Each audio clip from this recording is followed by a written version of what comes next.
Hello, everyone, and welcome to the Faith and Finance Forum, hosted by Catholic Finance Association and presented by Aquinas Wealth Advisors. We have an awesome show for you today. We have our old friend Dr. Paul Voss, along with Dr. Donald Prudlo from University of Tulsa. Do I have that right? That's right. Excellent. How you doing, gentlemen? Doing great. Happy All to be right. here.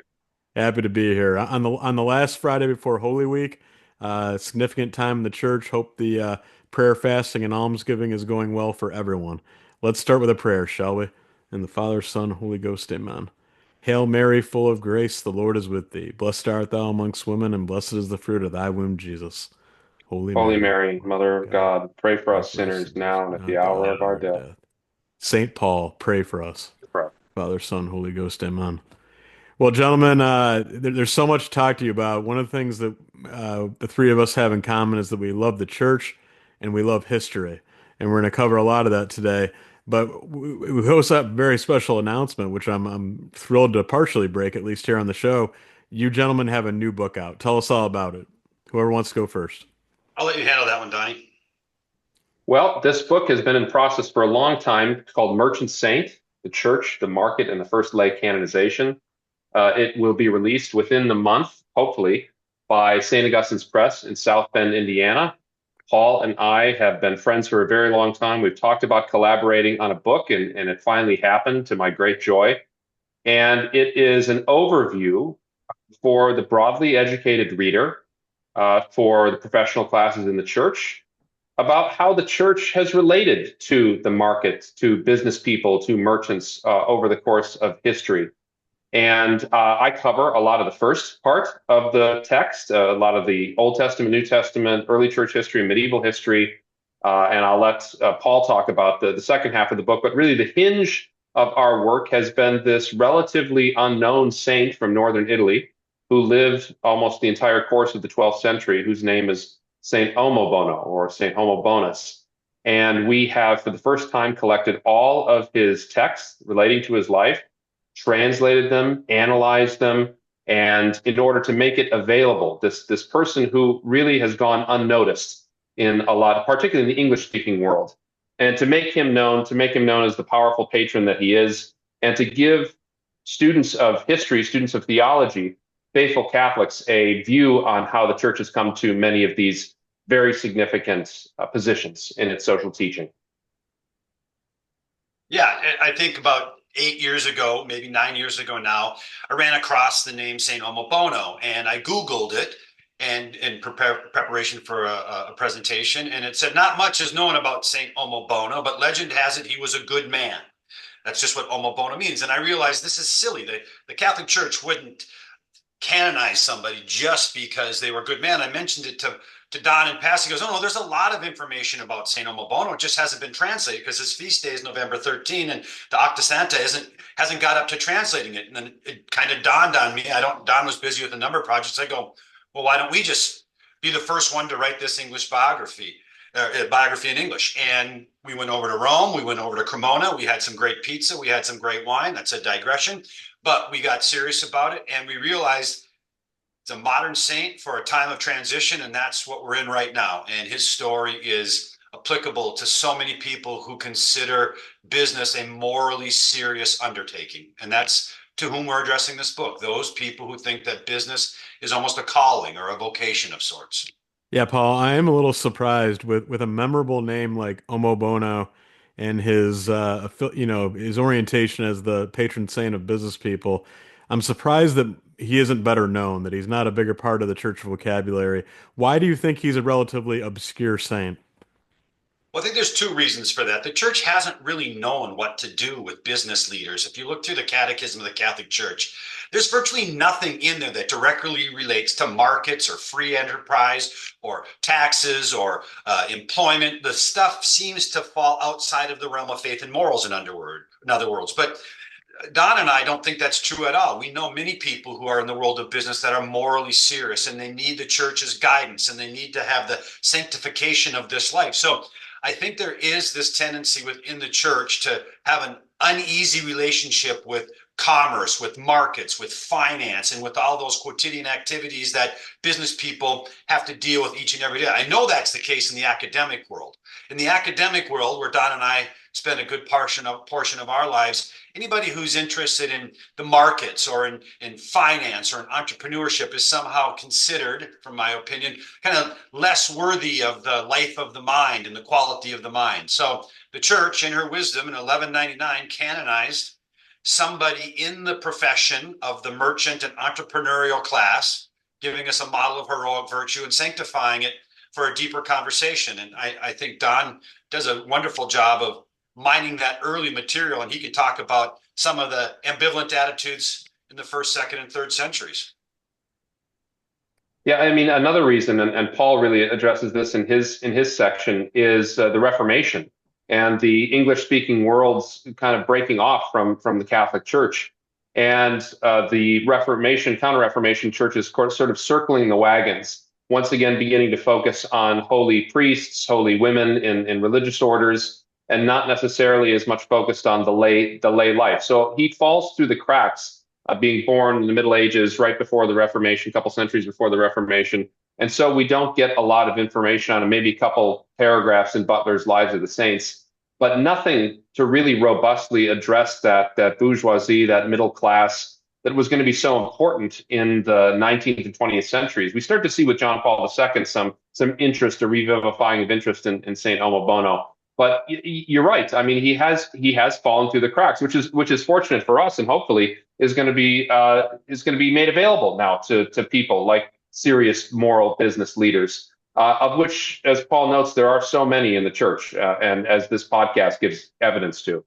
Yeah, there are indeed. And I just want to make sure I understand the scale and scope of this project a little bit. So we're talking about a saint from 900 years ago who very little has been documented about, but original source material did exist for, but it just hadn't been translated yet and published. That was the goal of your project, was to translate those materials and for the first time in a long time tell the story of Saint Homobono. Do I have that right?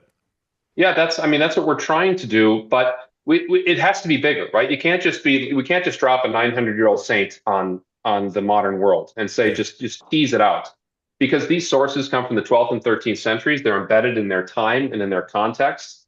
And so what we wanted to do, we wanted to show this dynamic story of development and how Homobono puts an exclamation point on this, because we know from our own tradition, from reading the scriptures, the Old Testament, the New Testament, the ancient Greek philosophers, that there's a really ambivalent relationship between holiness and the life of the market, the life of the merchant, the life of the business person.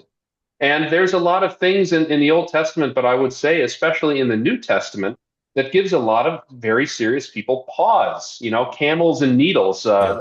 arise up before people's eyes. And so we had to embed this. That's why we put it in the middle of the book, in order to say, look at all of this reflection that's been going on for thousands of years. The church and society as a whole, right? Proto-capitalism is being born at the time of Homo Bono. And so look at how the church is responding to this very serious situation on the ground. And then it's so radical. What happens is that it takes centuries after that for the reflections that were generated to sort of percolate down. Things like, well, how do we understand lending money at interest, especially with biblical prohibitions, patristic prohibitions against it? And how does that come to be reflected in the life of popular interaction with merchants on the stage and books? And how does it come to finally find a home in modern Catholic social teaching? And there's a caricature out there, John, and you've seen it, that anybody who's involved in the day-to-day activity of making money or running a business is somehow a Philistine or beneath contempt, right? But I grew up in a family. My father was a business leader. I've got brothers who are in the world of business, and they're intelligent, they're erudite, they're culturally sophisticated. And for the first 10 years of my life as a college professor, I was deeply embedded in the academic life and the life of the mind. And then I started a consultancy about 20 years ago, and I was shocked to see how many people who are in the world of business don't fit that stereotype. They are all, in my opinion, most of them thoughtful, intelligent. They enjoy questions of art and culture and beauty. Money is a means, but it's not an end in and of itself to most of them. They want their children to be educated. They want their children to travel the world. And I was struck by the false juxtaposition of teachers good, business leaders bad, professors pure and of spirit and mind, and anybody who's in the commercial world is somehow tainted. And that's silly because so many people that we've run into and through the work and different museums and libraries and through legatus organizations are hungry for this kind of knowledge. They want to find something transcendent. They understand that the market can be a tricky place. And even in the documents of Omobono's canonization said the perverse and evil practices of the market can actually destroy someone if they're not steeped in a foundation of daily practices and mass and the daily life of the church. And so we are trying, in other words, also to rehabilitate, because if you look at English literature, for example, from Chaucer through Shakespeare's Merchant of Venice, up through Dickens, all the way up to Tom Wolfe and the Wolf of Wall Street, these depictions of people in literature and in art and in operas and in movies is almost always negative. Yes. So we're trying to serve as a counterbalance to that as well, to look at the real sanctity of business as a calling.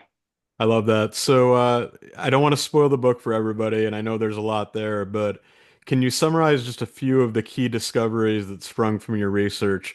You taking that baseline where we were with Homo Bono, with very little known, uh, presumably now we know a lot more through each of your work. What were one of the two of the highlights that you guys discovered? One of my the pleasures was there are three main texts from the 13th century of Homo Bono's life, each one of them about 30 or 40 years removed from the last. And we can trace more and more positive reflections of markets and merchants and business people as we go through the century. I mean, we show it out. You can read it. You can read the church actually considering and saying, wow, this is a path to holiness. This is really, really astonishing. And the second thing from my perspective is the thoughtfulness with which the church thinkers in every century worked out the tradition, developed the tradition in line with what had come before. They didn't say, oh, well, camels and eyes of needles, that doesn't apply anymore.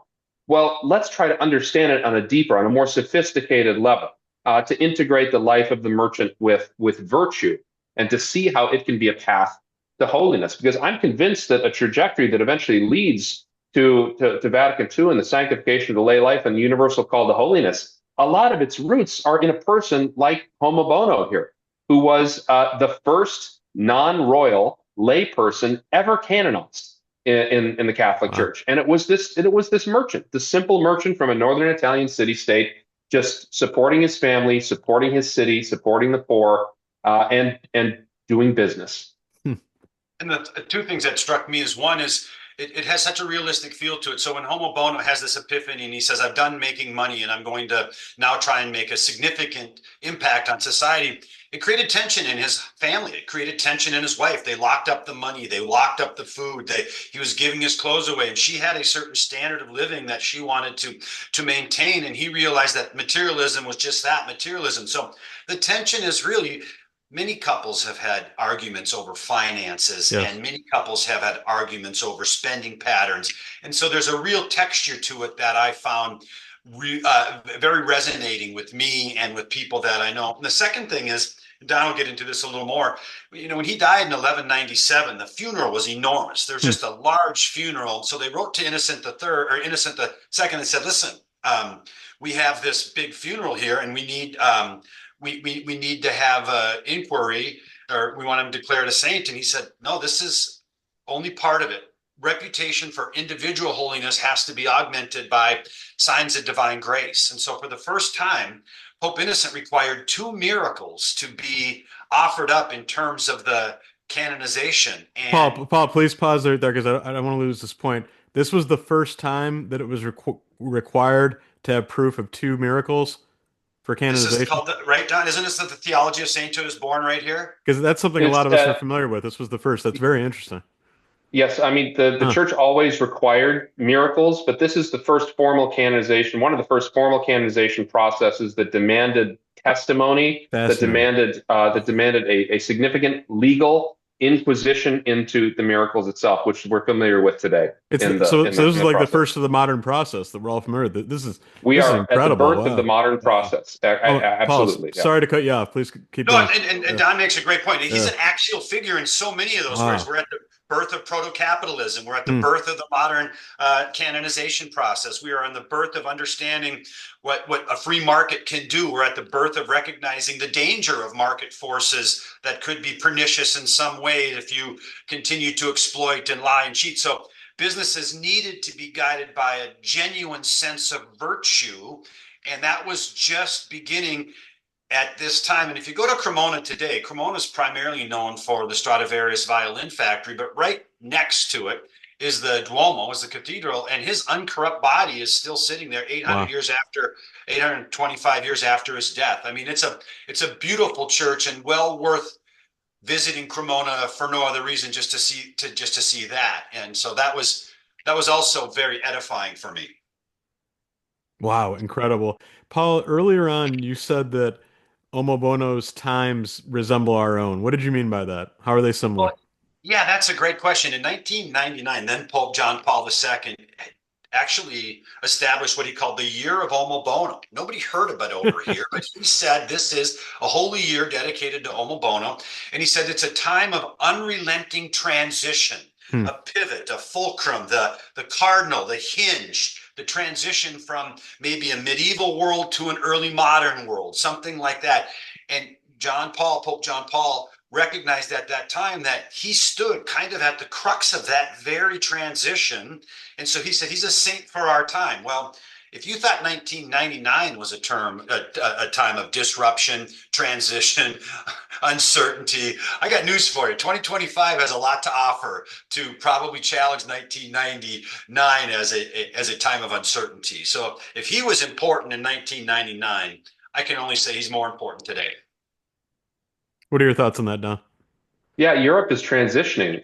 For such a long time in the pre-proto-capitalist period. So we're talking from ancient Roman times through the early Middle Ages, right up almost to the time of Homo Bono. Europe was essentially an agricultural society. It was a society of small land holdings held together by personal loyalties. And all of a sudden, a number of factors come together. We talk about them in the book. They are political, they're ecclesiastical, they're climatological, they're technological, that creates this inflection point, one of the most important inflection points in history. The second agricultural revolution leads to massive surpluses that allowed not just subsistence living, but actual purchasing of sending these surpluses to markets. These markets eventually become towns, and we start to get the beginnings of a bourgeois society. We see something for the first time in human history, and that's the rise of a middle class, not a lower productive agricultural class and a top nobility class. We see that middle, that critical middle that is so essential for any functioning and advanced market economy. These burghers, these bourgeoisie, they live in cities. They're craftsmen, they're handcrafters, they're merchants, and what do you do with them? They have to come up with new answers for this, not only economically and socially, but politically and theologically. How are we supposed to think of the middle class? And the church really puts its finger right on the crux of the issue when it canonizes Omobono and says, this guy is doing it right. In this exceptionally new and uncertain world, he is doing it right. He's in the town, he's taking care of his family, he's taking care of his neighbors, he's taking care of his city. He's a good citizen, which is very, very important to the Middle Ages. And he is a defender of the church and a Hmm. servant of the church. And so I think Homo Bono sets a tone for an entire age in a way that people really haven't realized. Wow, I I think almost think to Blessed Carlo Acutis's upcoming canonization, just another, kind of representative of change and technology and all that. Maybe that's an interesting contrast. Go ahead, Paul. Sorry.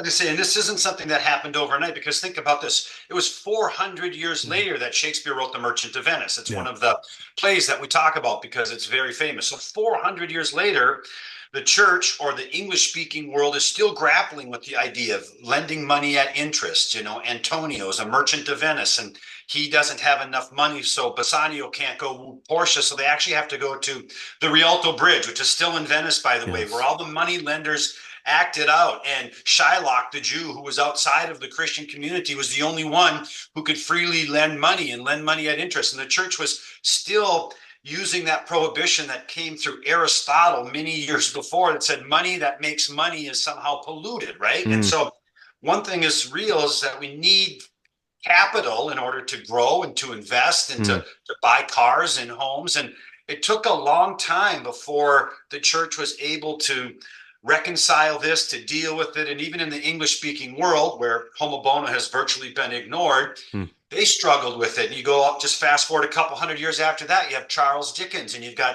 the Scrooge character, right? I mean, one of the most memorable characters ever to appear in Charles Dickens' complete works is this miserly business leader who is Mm. beating up Tiny Tim's father, right? And so the whole that's another 200 years. You go 200 years to Tom Wolfe's Bonfire of the Vanities and the Masters of the Universe and Yeah. Charlie Sheen and Greed on Wall Street.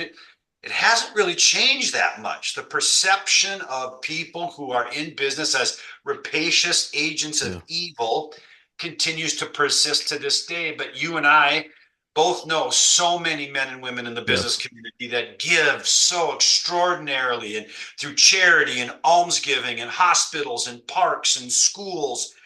Without that money, the world would be a much worse off place. Yeah, And we, it seems like the demagoguery is at every level too. I mean, you have like the caricature of like the evil capitalist millionaire or billionaire, kind of like what you're talking about. That's always one of the tropes we turn to in our society.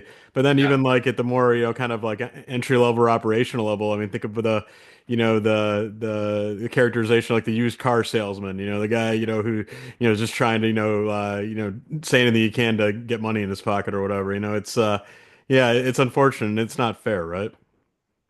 well, listen, I mean, the Carnegies, the Vanderbilts, and the Mm. Rockefellers were called robber barons, That's but they right. also Yeah. started universities and Yep. hospitals and libraries. I mean, I don't know, at last count, it was somewhere around 2,000 public Yeah. libraries were Insane. financed. Yeah. It's an Yeah. extraordinary legacy, and we wanted to put this book out there so we could be part of that conversation and give people a model for at least having the discussion on what is the proper function and meaning of work. We all Yes. understand that workaholics are probably a little disordered in some way. What is the Yes. proper function of work? And work enables and it ennobles. And so we Yeah. want to talk about how work ennobles us, and it's through this book that that message can be seen. Yeah, I know one of your themes, Paul, is the Catholic work ethic, and in contrast to the Protestant work ethic. And our colleague and friend Dr. Andrew Bello is out in the circuit right now with his term eutropelia, which he likes to Yeah. use, which is enjoying leisure for the sake of leisure. There's something there, right? I mean, like in our faith tradition, being a hard worker and being a high achiever professionally, it just smacks a little different in the Catholic tradition, doesn't it? Yeah. And Don knows a lot about that too, because we've been spent many hours and many days and many months together in Italy, and many times between 1 and 3, everything's closed down because they're having the riposo. You imagine if Yeah. you did that in America, where he said from 1 to 3, I'm going to take a nap in the afternoon. Your Yeah. manager's head would explode. Yeah, indeed. So for Homo Bono, just what aspect or aspects of his life, were so remarkable that the church recognized him as a saint? I mean, you've quickly summarized, what he was all about or whatever, but was there one dimension, was it his business practices, his philanthropy, his family life? You've referenced that he was a strong defender of the church. Can you bring out an episode or an example of that really illustrates that? Let's just try to flesh out Homo Bono's legacy a little bit. Don, why don't you give that one? I mean, there really are quite a few things that the church recognized that Omo Bono, the church was then fighting a group of heretics, particularly people that were anti. world. They were anti-life, the Cathar dualists. Hmm. And these Cathar dualists thought that the only good thing were spiritual things like Hmm. souls and angels, and that the devil was actually the ruler of this world. And so anything that happened in this world, anything that happened in the body was under the dominion of an evil god, Hmm. the devil. And so any saints that valorized the goods of the body were especially valued. Somebody who could Hmm. still love a life of holiness in marriage, while still remaining married, while having children, while running a business. This is exactly what the church was looking for against these Cathar heretics, because these Cathar heretics, they were just against the church. They were against life. They were Hmm. against society. Marriage is bad. Sex is bad. Hmm. The goods of the world are bad. Food is bad. And Olmobot is a living rebuke to them. He says, absolutely not. That God is the creator of all these things, that God creates. God creates sex, God creates food, God creates wealth, and all of these things are good until we apply a perverse will to it. That's when that becomes evil. So all of these things can be good, and that used well, that's what they're for. So we see Omobono continuing to run his business, indeed owning more than is necessary for his life. Not only did he own his tailoring business, which perhaps was quite a going concern from some indications in the story that he might have been an international merchant, but he also owned extra property. He owned a vineyard outside the walls, and that he used these proceeds to support his family and to support the poor to such an extent that they were the ones who clustered around his funeral.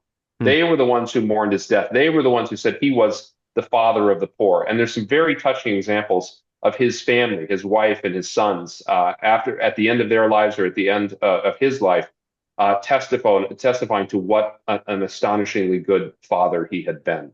Hmm. So those are the things that kind of stand out to me in what the church sees in Omobono, at least at that time. That's great, Don. Thanks.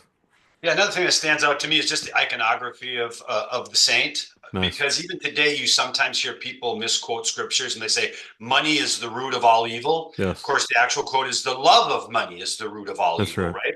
And the iconography of Saint Omobono, he has his borsa, he has his purse, so he has money visibly seen in his iconography, but money which was used to give away to the poor, to the impoverished, to the dowries of young girls, right? So he is a living example that the love of money might be evil, but money is not in and of itself inherently evil. And if it's directed with proper will toward proper ends, it can be a great blessing. And so you look at that iconography and you see the purse, Hmm. you see it now in a totally different context than the evil, insidious context that we might see how money bags and Shakespeare's Merchant of Venice operates. And Hmm. I'm always struck by that juxtaposition because they've rehabilitated the personal finance because it's directed toward higher ends. It just sounds like Homo Bono's life was all about translating the wealth that he earned through his innovation, hard work, labor, positive collaboration with others, eh, quickly translating those resources into good for others. That seems like I, that's what he was about, right? I like that word translating because one Hmm. of the things that struck me from looking at the development of the relationship between rich and poor in the Christian tradition was how much in the fifth and sixth century people began to talk about the poor as the porters Hmm. of eternal life. And so what they would do is these early Christian, some of these later Christian fathers were convinced that you can take it with you, right? Hmm. Everybody says you can't take it with you. And they said, absolutely not. You can take it with you. Every dollar that you invest in the church and invest in the cult of a saint, in a hospital, in a poor person is going to be returned to you with the most unimaginable interest possible. Hmm. You can take it with you. These are your investment vehicles for eternal life. They'll even go so far as to say things which are kind of shocking to us today, that in a certain sense, you can buy heaven. All right. Homo bono was viewed as the holy robber who takes the kingdom of heaven by violence, by force, in that odd phrase from the Gospels, right? The Gentiles are those who take the kingdom of heaven by force. And what he was doing is he was doing that translation exactly as you were saying, that all of this, not one dime of this money is wasted. All right, we tend to think, okay, so if I give a $10 bill to a drunk, it's going to be, he's going to drink it or something. when in fact that is deposited in this very materialistic sense. I know how this sounds, but I'm using early Christian language in your heavenly savings account, in your heavenly, investment vehicle, and that is what it's going to return 30-fold. And that's a pretty good deal on ROI. I love that. And I know you both trace the history of the church to the very origins. Just give me a reflection on this real quick. I mean, when I think of, Christ's ministry and the lives of the apostles, I mean, it's very clear to me that Christ he certainly felt no connection to like the bureaucracy or the aristocracy or the governing forces, that he encountered. I mean, it's not like he was against them per se, but he certainly wasn't supportive of them. He didn't turn to them first.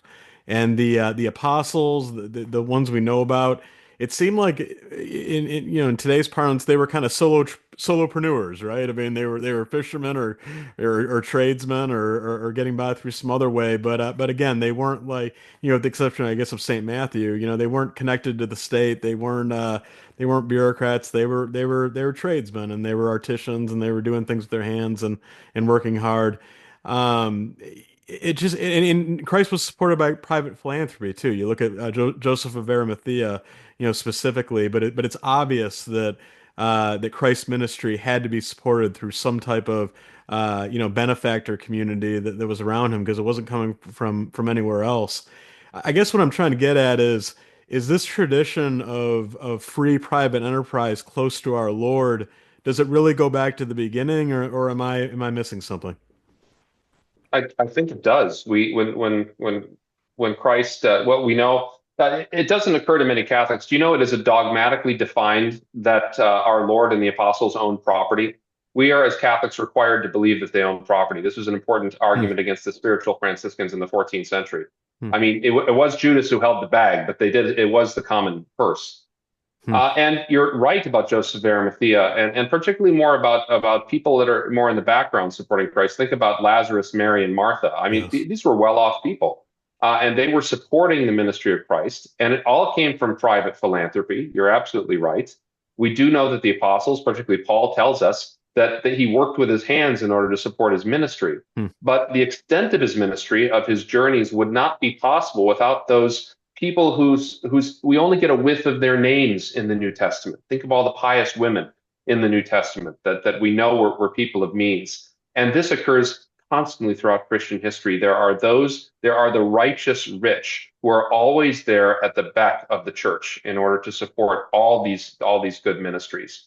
And so, yeah, I think I would describe it like that, even if we couldn't translate it directly into those terms, like private entrepreneurship or things like that, because they're always embedded in that church community, in that ecclesial community, with that community of both spiritual and temporal goods.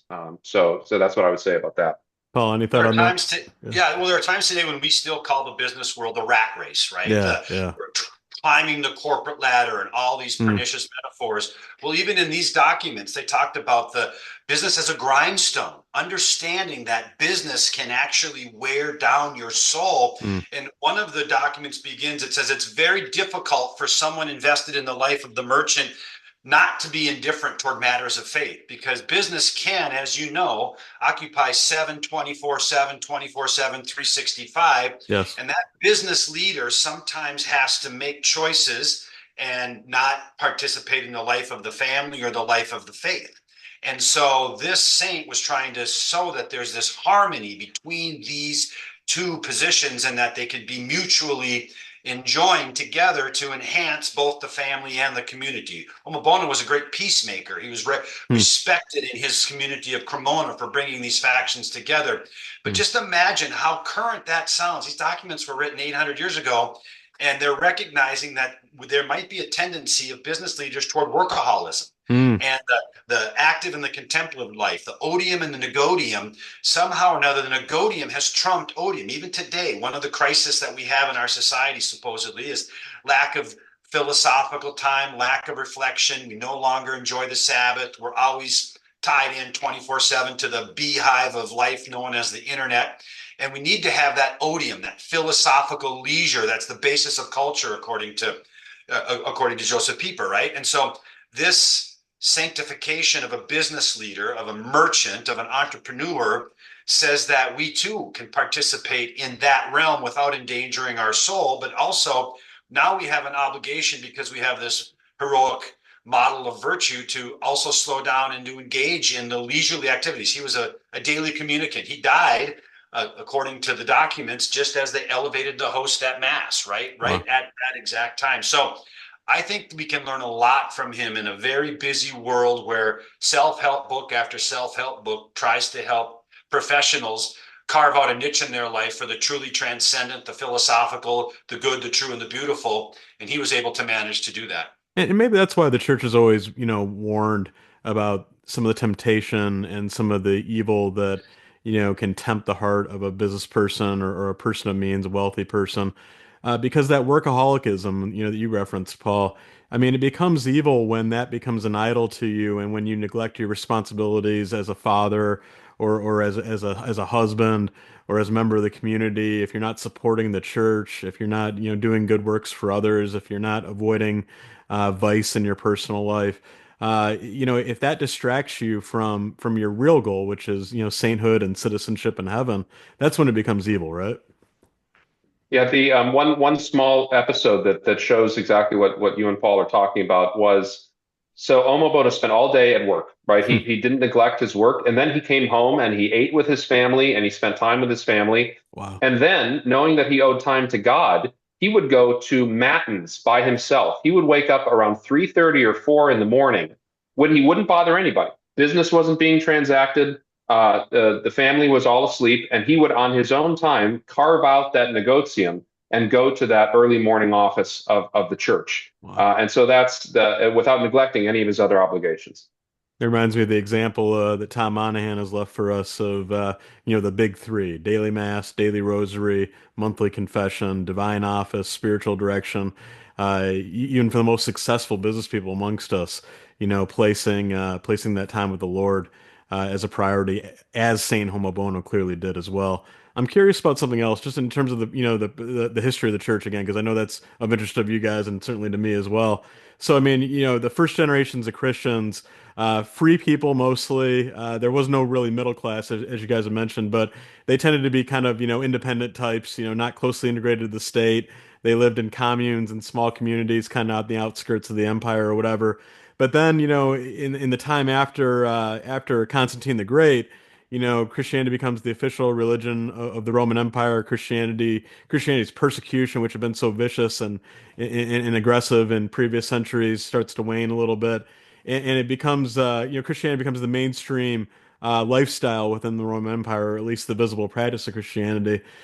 Do you think what were some of the negative consequences, I guess, of that change? Because it seems like that might have been a point where, the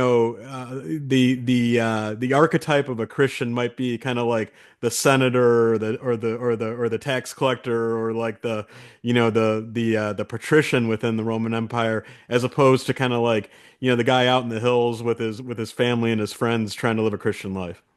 Yeah, it's one of the surprise, and from the sources, I tell a little bit of a different story in my classes, and at least at the beginning of this book. I don't think there was a Constantinian fall. In fact, the early church very quickly adapted to life within the Roman Empire, and we can see this in the later Pauline letters, right? We have a move away from, well, God's not doesn't seem to be coming back right away, so how do we live as Christians in this world? And so Christians from all walks of life, soldiers, tradespeople, senators, all began to convert to Christianity, even though it was hard, even though it was illegal. It was only sporadically persecuted. So that by the second century, you have Christians embedded in every form of Interesting. life. They're owning property. The church owned property before Constantine. And it was only in the 60 years before Constantine that the Roman state started to attack the property holdings of the church. Hmm. After Constantine, you're right, it does become easier to become a Christian. You're not menaced with instant death. And it's ironically that period that you start to get the increasing anti merchant, anti money tenor. Hmm. It's not present in the first 3 centuries of Christianity to any appreciable degree. And they're doing that largely because of the rise of monasticism and the vision of monastic perfection. And the problem starts to be is that the image of holiness for so many centuries becomes that of the monk or the nun. So by the time you start to have these new opportunities for lay piety in the 11th, 12th, 13th centuries, you have to almost create a new model of holiness for them. And that's precisely what Omobono does, and the people around him, and the church thinkers at the time. Hmm. Don, did I get this straight? Did you just call martyrdom menaced by instant death? That's a new tech. That's a new definition of martyrdom. Yeah, he was menaced by instant death. That's quite a menace, right? That is. It's That's menacing very indeed. well. I'd like to move it to 1960, Yeah, 1970, small yeah, town, central Minnesota. One yeah, of 7 kids. My father was a Knights of Columbus member, proud Knight of yeah. Columbus member. They had this fraternity of men, and I love the Knights of Columbus. This is not a despair. They put on fish fries and pancake breakfasts and Yeah. sold insurance to the faithful. But the Knights of Columbus, at least at that time, wasn't a method for them to deepen their faith or to try and understand the temptations of the business leader or form any kind of bonding among the members of the community to help them adjudicate through the nettlesome questions of the day. 30 years ago, I moved to Atlanta. I was part of a steering committee that I think set up the first Catholic men's group at a parish in greater Atlanta. It was a bunch of business leaders who got together. I was kind of the token academic, but they said, how can we become better husbands, sons, brothers, and fathers? It was a very specific mission. It was very novel. We probably borrowed it from the Protestants. We were reading books together. We were having speakers. I think 30 years later, most every parish in Atlanta has some kind of men's group like this and a corresponding women's group. We have a Catholic Business Leaders Association in Atlanta that Randy Hain and some of these other people put on. 2, 3, 400 men come to these, men and women come to these events at 6 o'clock in the morning, and they want to learn from business leaders and CEOs. You see it all over the country, and I think it taps into a real sense of need for people to try and figure out the difficult way to navigate a path through all the competing snares that are out there that might kind of befuddle someone who wants to be a good husband, father, brother, or son. And the church tells us that we're not alone in this. The models of the saints give us some of that biography, and that's one of the things that Saint Homo Bono has done. But you see it in your own business where lots of talented people who are business savvy and trained in the professions are seeking a deeper meaning in life. Let's explore the period after Omobono. So I think it's fair to say that, the beginnings of like a mercantile civilization and the embryos of modern commerce spring up in Italy. And if I'm incorrect, you guys can correct me. But however, it seems like there is a shift that occurs after the Protestant Reformation. The first checks are written in the Netherlands. The first modern companies are chartered in the Netherlands and in England.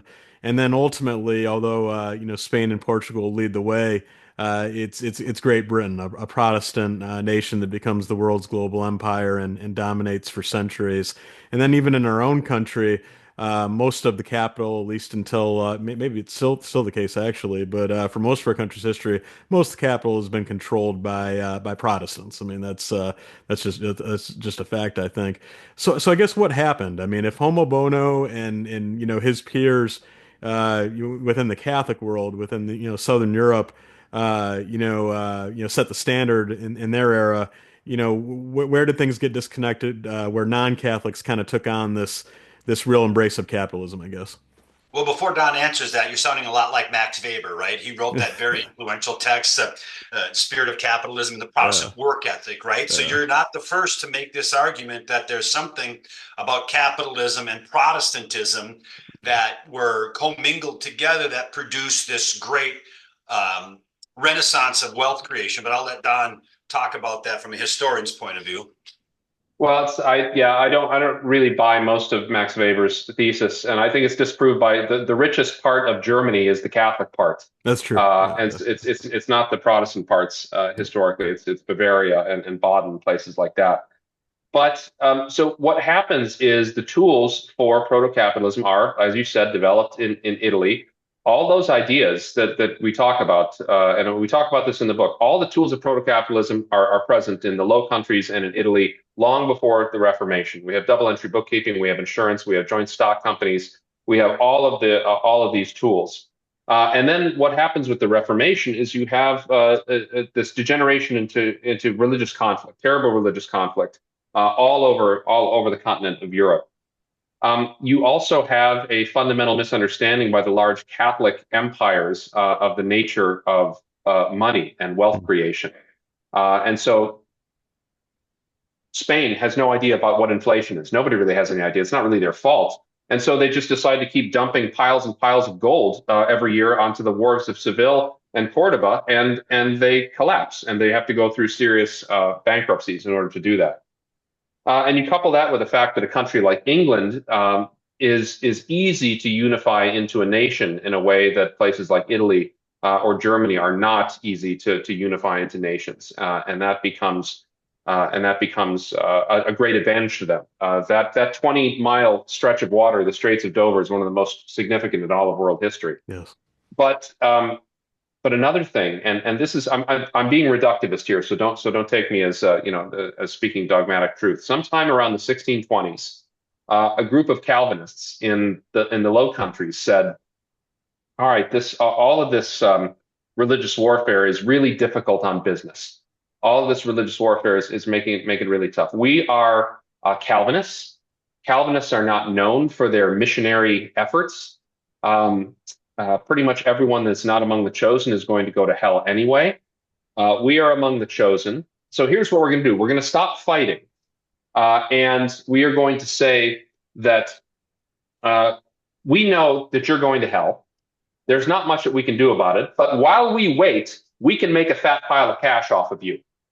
And so if we just eliminate the religious conflict, we can start to do trading. And so I would say that the rise of concentrated wealth through pretty cruddy mercantilist policies, sort of self-serving mercantilism, which has come out of nowhere again in the 21st century, has had the effect of diminishing the significance of religion.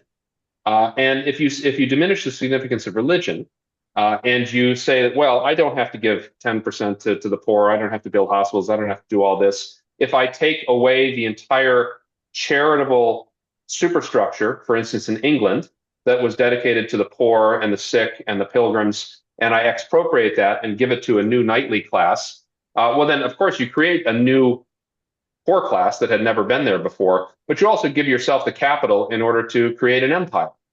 And so that has not been an unmitigated success. Simply because they've been more materially successful does not mean that it's been from some special sort of work ethic or from special insight into economic matters. I often say, I say it in the book too, that all of the theoretical tools for capitalism were worked out by the Spanish Thomists in the 16th century, 200 years before Adam Smith, and they did it better than he did. Yeah. Well, when I'm done with this project and working with Don's been a great privilege. I'd like to think that we've made a modest but not insignificant contribution to the church or to the life of the mind and to soulcraft. But I'd be remiss if I didn't say that one of the important books that I ever read on this topic was Business as a Calling by the late great Michael Novak, and he was one of the first Catholic philosophers ever to take seriously the claim that business was a moral enterprise and that we had a vocation or a calling. He brought his erudition, his intelligence, his sense of humor to this book, and when it was published, it made a bit of a splash, but then it kind of died. It laid fallow for a while. This is in the mid 90s, and it wasn't for another decade till the church brought up this question again, and the people at Catholic U and the Bush School of Business are doing a great job. And I'd like to think that maybe Michael Novak is looking down on us and saying, I'm glad somebody continued this conversation. They brought into the conversation this saint from Cremona and continually asking important questions about the meaning of work and how it might impact the ontological status of our immortal soul. What are we doing here? How does work enable? How does it fit into the larger scheme of salvific history? And I'd like to think that maybe in some ways we're taking a little bucket of Michael Novak's water and taking it from the well. I'm sure Michael is smiling upon this conversation, and well said, Paul. Gentlemen, what could a modern day businessman do to today to be more like Saint Omobono? Paul, you want to do that one? Yeah, well, I would say the first thing they could do is move to Italy, set up a little Airbnb in Cremona, invite Don and I to, Don and me to serve as their hosts, sommeliers, chefs, and tour guides of Cremona. I think that we would both offer that up for about a month in order to preserve the memory, and we could read our book together to them. How does that sound, Don? That sounds perfect. That was what I had in mind too. But on a more serious note, I think we just have to take our vocation seriously, right? What can we do as a husband, a father, a son, and a brother? And one of those things is, I believe we have an apostolic imperative to do quality work. I think that we have to commit ourselves to excellence in the workplace because that is our way of showing gratitude to those people with whom we work and those people from whom we give our resources and they pay our checks. So I personally believe that our attitude toward greatness, our striving in our industry toward greatness to be successful in the world of business or the world of academia is an apostolic mandate that we have to use our talents to the highest and best use no matter where we are, and homo bono is a living embodiment of that. Don, what would you add to that?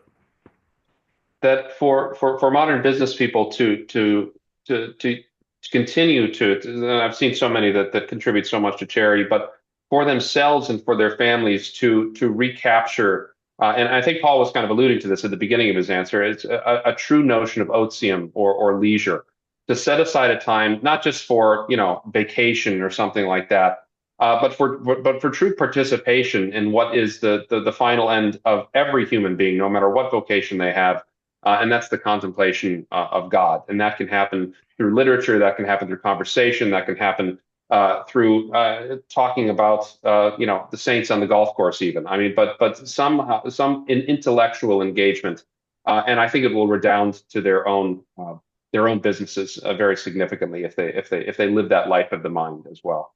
Do you expect that your book will lead to greater interest in the life of Saint Homo Bono? Wow, I Well, certainly hope so. it's hard to not to when it starts from zero. So Yeah, right. The burden of exceeding our expectations is pretty small at this point because it's the first English biography ever of the great saint, and so yeah, I with opportunities like this and different associations who are interested in our work, we're hoping that it starts a conversation. Yeah, it Absolutely. seems to me like there's an opportunity for greater devotion to Saint Homo Bono and greater awareness of his legacy and his significance. And I think your book will definitely be a part of that. Paul, you mentioned in passing Shakespeare earlier, which I know is one of your favorite topics.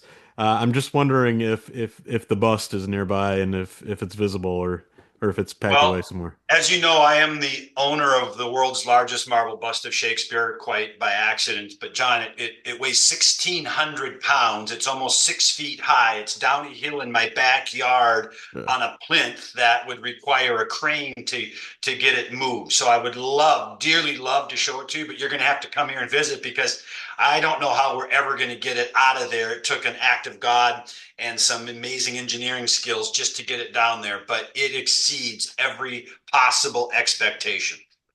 Well, I look forward to seeing it one day. Don, give us just a quick summary of your work at the University of Tulsa. I'd love to just learn a little bit more about, your role there and what your focus is for the sake of our audience. Well, I'm here because of the great work of business people. I hold the Warren Chair, and that's from William K. Warren, who was a great pioneer in the Oklahoma oil industry. And this book, in a certain sense, is a work of gratitude. It's a work of since I've worked in academia my whole life, being around Paul. It's gratitude to him to be able to work on this project, for introducing me to so many of these fine people in the business world, and gratitude to all of those who create these institutions, who and my shock at so many of my colleagues who bite the hand that feeds them, when they are inveighing against the market or against these institutions. And so I'm so privileged and grateful to be part of this, and to just have a platform where I can talk about medieval people, where I can talk about saints. I do a lot of work on saints. I do work on St. Thomas Aquinas, who plays a big role in our book here. And I'm also associated intimately with the new honors college at the University of Tulsa, which is attempting to revivify classical education and classical learning throughout our curriculum. And so that's generally what I do. And on off days, I take off to Italy with Paul Voss. We take students there, show them the glories of Italy, and Paul helps me to engage my OTSIUM a little bit too. So I need that because I can have some of that workaholic tendency. Well, Don, that's tremendous, and keep up the great work. Paul, you are still at Georgia State University as a professor. Would you just quickly summarize your research interests there and what your priorities are for the audience? Yeah, no, I'm a professor there of Shakespeare and literature, English literature, Dante, epic poetry. I just got back from Iraq where I gave a presentation on the epic poem Gilgamesh. And as you know, I also have a consultancy that's got hundreds of clients all over the world that looks at leadership development, executive presence, but also employee engagement and that what we call the work-life balance. So I'm grateful to all of my clients that I've been able to work with over the years for them showing me examples of how to navigate this very difficult this difficult balancing act. But I'm echoing what Don says, just an enormous sense of gratitude, not only for working with Don as one of the top scholars in the world, but also just participating in the lives of so many people who are dedicated to trying to run a business properly with a moral seriousness efficiently and then sharing the fruits of that effort. It's been a remarkably humbling experience and one I'm very grateful for. Well said, and I don't say this to flatter you at all, but one can't help but wonder, had you men not come along and embraced this project, how many more hundreds of years Saint Homo Bono would have, dwelt in obscurity. But because of your efforts, that's no longer the case. The world will know his story like never before. It's pretty cool. And what's the timeline for publication? Like, when can people get their hands on this? I was told that I would have the books in my hand next week because I've got an engagement that I'm going to at the University of Chicago. So I certainly hope I have the books. But they're taking orders online. I know that, but they said 2 weeks ago it was at the printer. So is that How right? Is That's that what exciting. I've your? heard too. Yeah. Okay. All right. Where can we find more information on you, Dr. Paul Voss? Do you have a website, social media presence? Where do you like Yeah, to I'm send on people to? LinkedIn, but www.ethicos.com, ethikos.com, and also at Georgia State University, LinkedIn. Yeah. And same to you, Don. Where can people find you? They can find me on the website of the University of Tulsa and in other nooks and crannies of the internet. On Brill, I publish with Brill Publishers with St. Augustine Press. I have three books with St. Augustine Press that the Omo Bono book is coming out. It's an unusual name, so you should be able to find me. Gentlemen, thank you so much for your time. You're both very busy. So gracious to be on the program. Happy Easter. God bless you. Good luck with the book. Keep in touch. This has been the Faith and Finance Forum, hosted by the Catholic Finance Association and presented by Aquinas Wealth Advisors. Take care, everyone. God bless.